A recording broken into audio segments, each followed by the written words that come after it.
Mr. President, wọ́n ní nítorí àwọn ológun ní Ibadan State. Àbí bẹ́ẹ̀ kọ́? Àbí bẹ́ẹ̀ kọ́ ìyẹn Ìbàdàn? Àbí bẹ́ẹ̀ kọ́? Tó a pé bẹ́ẹ̀ ni jọ. Tó a pé bẹ́ẹ̀ ni ẹ dìde kẹ́ ẹ bá mi kí President pé o ṣé o. What we have is Tinubu has agreed to the Olubadan's request to have Ibadan State. When we talk about restructuring, when we talk about how the Southwest might be the first region that would exit Nigeria, what we saw today in that very ceremonious coronation of Olubadan of Ibadan is a proof and a testament that Tinubu has an agenda to restructure this country. And I dare say that the Yorubas have every opportunity to use the chance, this period of Tinubu, to push for what we call a southwestern regional state or nation. Because beyond Tinubu, the North will do everything out there to ensure that the Yorubas become totally irrelevant and useless in the Nigerian political space. Let us listen to Olubadan, where he and Tinubu agree that an Ibadan State will be created any moment from now. Then we'll continue the analysis.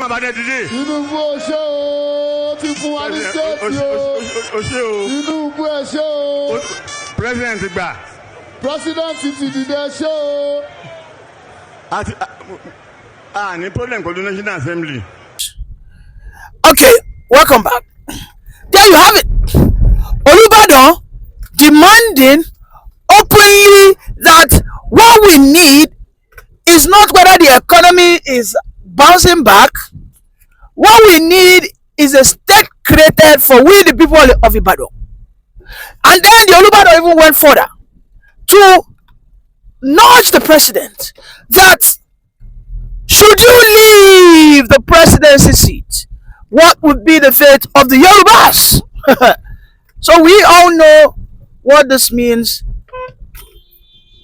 If Tinubu fails, if Tinubu does not listen to the voice and advice of the Olubadan king, then he must understand that the Yoruba people for the next 20 years, that is at the shortest, will become political refugees and orphans in this contraption. Because the Northerners, as they are currently are today, are so much against the Yorubas. I mean, the last time we saw Babashi Lawal saying that the Yorubas are betrayers, the Yorubas will always feel that they have defeated you, they have already, well, if you support them and they achieve what they want to achieve, they'll begin to feel that they've arrived. I mean, with such bitterness, such envy and anger coming from a stalwart, a northern political elder like Babaji Lawal saying that on the national TV, that we must understand that the North in their collective are very angry with the Yoruba race,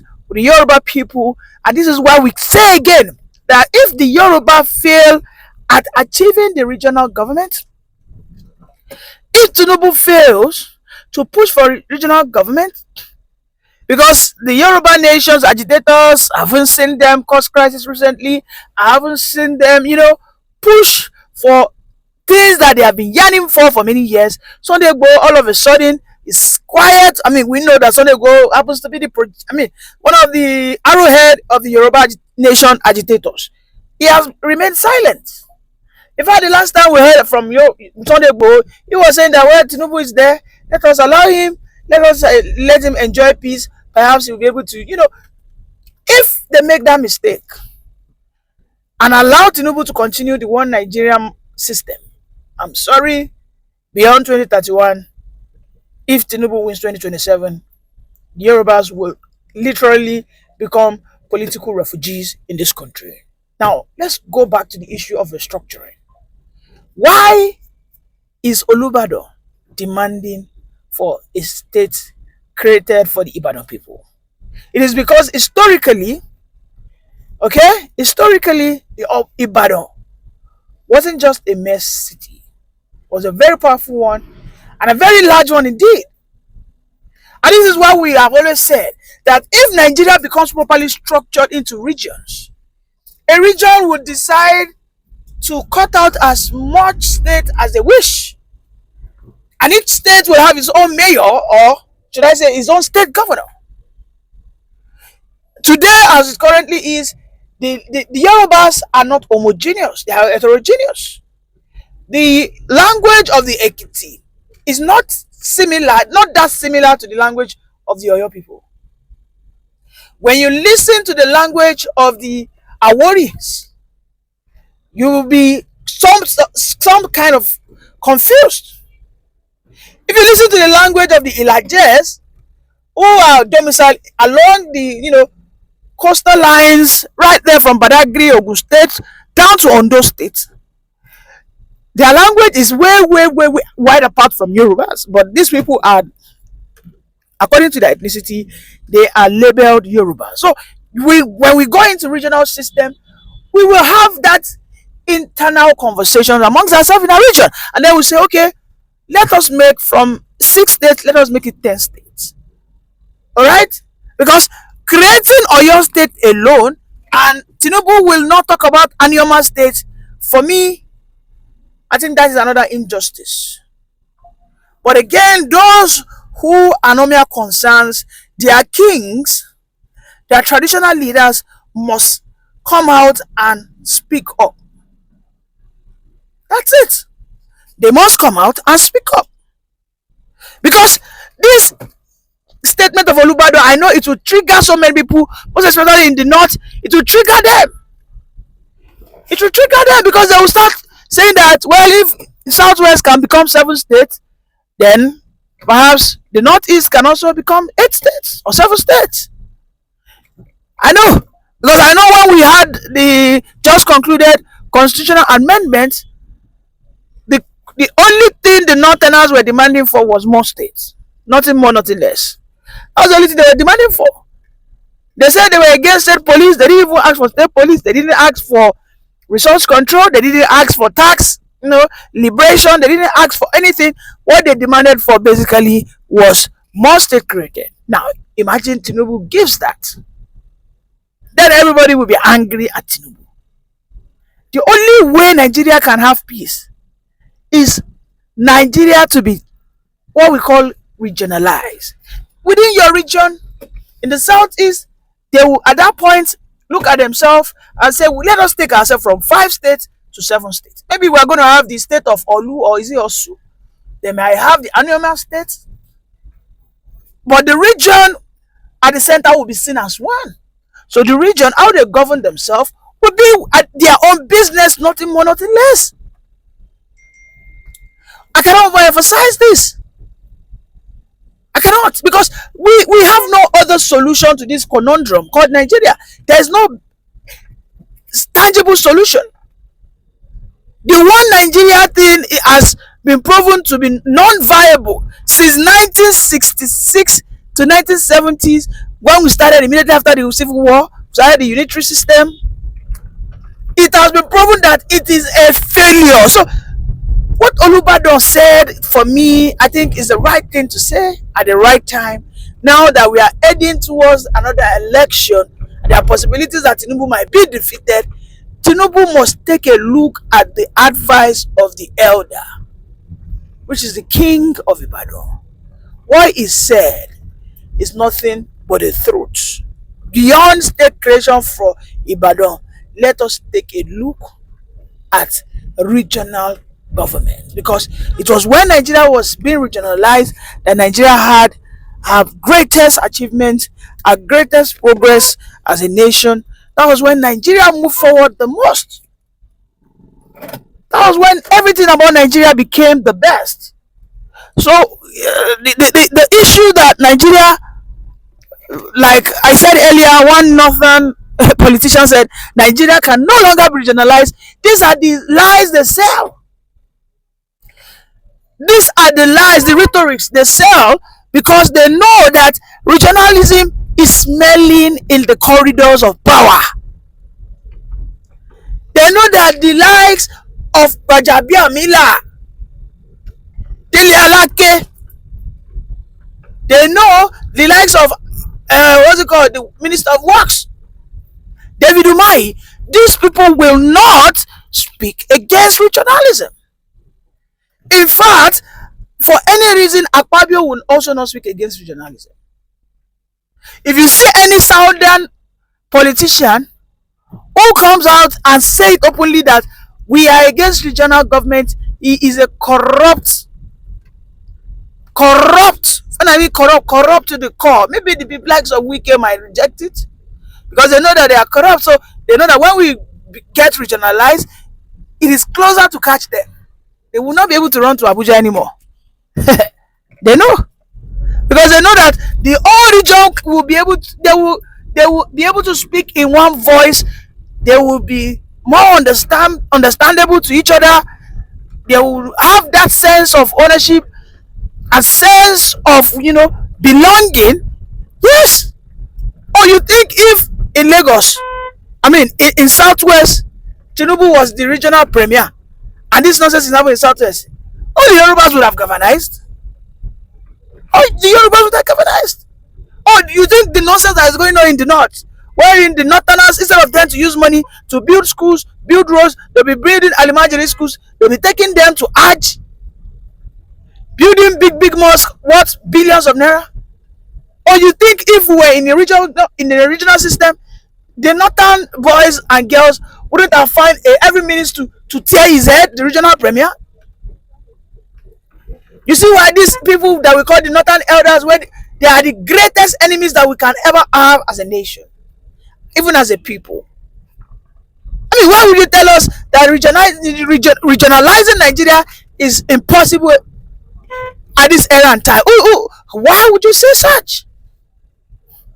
There is no other solution Nigeria needs now beyond regional government.